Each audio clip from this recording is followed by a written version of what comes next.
Sir आज हम लोग बात करेंगे सत्यनिष्ठा एजुकेशन पर संस्कृत कक्षा 10वीं का सिलेबस, ठीक है, जिसमें हम लोग पार्ट 1 देखेंगे आज, यानी कि पहला पार्ट का नाम है मंगलम, ठीक है। उससे पहले कुछ लाइनें हैं, उसको याद रखेंगे आप लोग। सपना आपने देखा है तो पूरा आप ही को करना पड़ेगा, ठीक है। बस इस वीडियो को शुरू से अंत तक देखेंगे, आपको बहुत अच्छे से समझ में आ जाएगा। तो चलिए स्टार्ट करते हैं। पहला हम देखेंगे पाठ्य परिचय, ठीक है, कि इस पाठ में क्या क्या हमको सीखने को मिलेगा और इससे क्या क्या क्वेश्चन बन सकता है। तो प्रस्तुत पाठ मंगलम में 5 श्लोक विभिन्न उपनिषदों से संकलित है। याद रखना है श्लोक कितना है, तो 5 श्लोक और विभिन्न उपनिषदों से संकलित है। इन श्लोकों द्वारा सर्वशक्तिमान सर्वव्यापक संसार के आधार सभी कालों में विद्यमान रहने वाले सत्य स्वरूप ईश्वर की वंदना की गई है। उपनिषद वैदिक वाङ्मय के अंतिम भाग में दार्शनिक सिद्धांतों को प्रकट करते हैं। इन उपनिषद में परम ब्रह्म परमेश्वर की महत्ता का गुणगान किया गया है। किसका, तो परम ब्रह्म परमेश्वर की महत्ता का गुणगान किया गया है। उसी महान ईश्वर के द्वारा इस संसार का संचालन होता है। उपनिषद शब्द यानी कि उपनिषद जो उप प्लस निषद है, यह शब्द है, तो उप तथा निषद 2 शब्दों के योग से बना है। उप का अर्थ होता है नज़दीक तथा निषद का अर्थ होता है उपदेश। निषद का अर्थ क्या होता है, उपदेश। इसको आपको याद रखना है ताकि ऑब्जेक्टिव में आपको बहुत अच्छा से मदद मिलेगा। चलिए उसके बाद देखते हैं हम लोग। गुरु के समीप शांति चित्त बैठकर अविद्या नाशक पाप मुक्ति तथा ब्रह्म ज्ञान संबंधित जो सद्ज्ञान सुना गया उसे उपनिषद कहते हैं। जो सद्ज्ञान सुना गया उसे उपनिषद कहते हैं। तो उपनिषद का परिभाषा हो गया कि गुरु के समीप शांति चित्त बैठकर अविद्या नाशक पाप मुक्ति तथा ब्रह्म ज्ञान संबंधी जो सद्ज्ञान सुना गया उसे हम उपनिषद कहते हैं। तात्पर्य के उपनिषद में आदर्श जीवन संबंधी ज्ञान वर्णित है, जिसमें व्यक्ति को निरपेक्ष भाव से कर्म करने, सुख दुख लाभ हानि मान अपमान आदि में समान रहने तथा सत्य धर्म की प्राप्ति करने की सलाह दी गई है। कौन सी का दिया गया सलाह, तो सत्य धर्म की प्राप्ति करने की सलाह दी गई है। ये सब आपको ऑब्जेक्टिव में मिलेगा। कारण है कि संसार नाशवान है, सिर्फ ईश्वर ही सत्य है। संसार नाशवान है, सिर्फ ईश्वर ही सत्य है। जीव का उद्धार तभी होता है जब व्यक्ति अपने सदाचार द्वारा नदी की भांति ब्रह्मरूपी महासमुद्र में मिलकर एकाएक हो जाता है, यानी कि ब्रह्मरूपी महासमुद्र में मिलकर एकाएक हो जाता है। चलिए अब बात करते हैं हम लोग प्रश्न संख्या पे कि इससे प्रश्न कैसे बनेगा सर, ठीक है। तो पहला प्रश्न आपका बन सकता है, पठित पाठ के आधार पर आत्मा के स्वरूप को बताएं। जो पठित पाठ है इसके आधार पे आत्मा के स्वरूप को बताएं। तो आप कैसे लिखेंगे, प्राणी के हृदय में स्थित आत्मा का रूप सूक्ष्म से सूक्ष्म, यानी सूक्ष्म करने का मतलब छोटा से छोटा और महान से महान, यानी कि बड़ा से बड़ा, इसकी महिमा को कोई शोक रहित धर्मात्मा पूरी से उस परमात्मा की कृपा से देख पाता है, ठीक है। इसका तो ये हो गया। चलिए अगला देखते हैं, अगला प्रश्न कैसा बन सकता है। हाँ, मंगलम पाठ के आधार पर विद्वान के चरित्र पर प्रकाश डालें। मंगलम पाठ के आधार पर विद्वान के चरित्र पर प्रकाश डालें। एक बार वीडियो को लाइक कर देंगे आप लोग, और नया है तो फिर सब्सक्राइब कर लेंगे। चलिए देखते हैं, अब इसको नोट करते चलेंगे, ठीक है।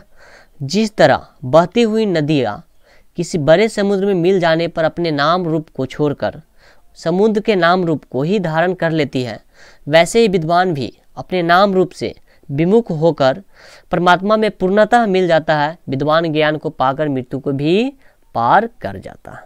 हो गया इसका जवाब। चलिए अगला प्रश्न देखते हैं।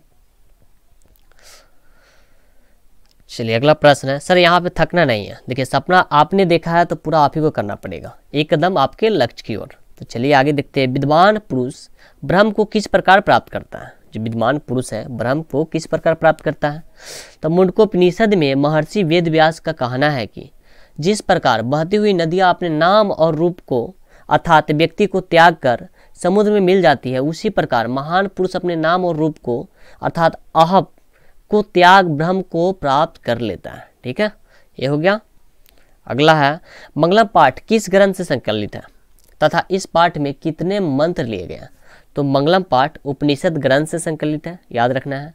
इस पाठ में 4 उपनिषद कुल 5 मंत्र लिए गए, ये याद रखना है आपको। 4 उपनिषद और कुल मंत्र हो जाएगा 5, ठीक है। अगला है, मंगलम पाठ में किसकी वंदना है तथा इस पाठ का उद्देश्य क्या है। तो मंगलम पाठ में सर्वशक्तिमान, सर्वव्यापी, सबका आधार, सर्वकालीन सत्य स्वरूप ईश्वर की वंदना है तथा यह पाठ सत्य धर्म के विकास के दृष्टिकोण से मंगलाचरण रूप में उपयुक्त है। ये हो गया। चलिए अब हम लोग ऑब्जेक्टिव देखते हैं, उसके बाद फिर टेस्ट लगा लेंगे इसी वीडियो में। बस वीडियो को आप शुरू से अंत तक देखिए, ये चैप्टर आपका क्लियर हो जाएगा। इसके बाद आपको कोई चैप्टर ये वाला नहीं पढ़ना पड़ेगा, कहीं पर भी नहीं पढ़ना पड़ेगा। याथा नद दिव्यम किस उपनिषद में है? तो ये हो जाएगा मुंडको उपनिषद से, याद रखना है ये वाला लाइन, ठीक है।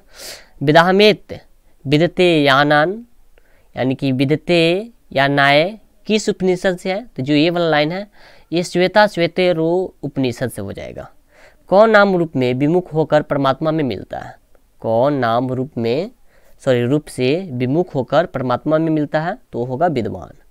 किनके हृदय रूपी गुफा में आत्मा छोटे से छोटे तथा बड़े से बड़े रूप में स्थित है? तो हो जाएगा सर प्राणी। प्राणी के हृदय रूपी गुफा में क्या बंद है? तो आत्मा। मंगलम पाठ किस ग्रंथ से संकलित है? तो मंगलम जो पाठ है वो उपनिषद से है। मंगलम पाठ में कुल कितने मंत्र संकलित है? तो 5, ठीक है, पढ़ चुके हैं। हिरण्मयन डॉट डॉट दिष्टे श्लोक किस उपनिषद से है? तो ये सर हो जाएगा ईशावास्य। क्या होगा? ईशावास्य, याद रखेंगे लाइन। हाँ, अनोरनियान डॉट डॉट मातमन किस उपनिषद से है? तो सर ये ध्यान रखना है कठोपनिषद से। 4 उपनिषद आपको मिल गया, 1, 2 और 2 आपको ये उपनिषद है। सत्यमेव डॉट डॉट निधानम किस उपनिषद से? तो सर यहाँ पे ध्यान रखना है ये वाला मुंडको उपनिषद से, ठीक है। सत्यमेव डॉट डॉट निधानम किस उपनिषद से? तो मुंडको उपनिषद से। महान से महान क्या होता है सर? महान से महान तो आत्मा, याद रखेंगे। और सूक्ष्म से सूक्ष्म क्या होता है? तो भी है आत्मा। संपूर्ण संसार किसके व्याप्त है? तो सर इसका क्या हो जाएगा? परमात्मा से, ठीक है। चलिए और भी ऑब्जेक्टिव देख लेते हैं, उसके बाद टेस्ट लगाएंगे हम लोग। क्या आपने नाम रूप को छोड़कर समुद्र में मिलती है? कौन मिलती है? तो नदी। आत्मा की महिमा को कौन देख पाता है? तो विद्वान हो जाएगा। सुखरहित प्राणी किसकी महिमा को देख पाता है? तो आत्मा की। सदा किसकी विजय होती है? तो सत्य की। किसकी विजय नहीं होती है? तो असत्य की। हिरण्मय पात्र से किसका मुंह ढका हुआ है? तो सर सत्य का। किसकी प्राप्ति हेतु हिरण्मय पात्र को हटा दे? तो सत्य की। किससे स्वर्ग लोक का मार्ग प्रस्थ है? तो सर ये सत्य हो जाएगा, ठीक है। ये सभी को आप लोग याद रखेंगे। चलिए कुछ और देख लेते हैं।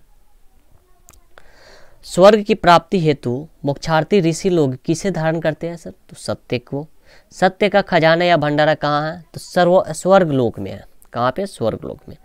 विद्वान ज्ञान को पाकर किसे पार कर जाते हैं सर? तो मृत्यु को। ये भी पढ़ चुके हैं। चलिए अब हम लोग टेस्ट लगाते हैं। सर आप क्या क्या पढ़े हैं उसको यहाँ पे सॉल्व करना है। देखते हैं कितना आप टेस्ट लगा पा रहे हैं, कमेंट करेंगे सभी कोई। मंगलम पाठ कहाँ से संकलित है? वेद से, पुराण से, उपनिषद से या वेदांग से? सर ये पढ़े हैं, बताएंगे आप लोग।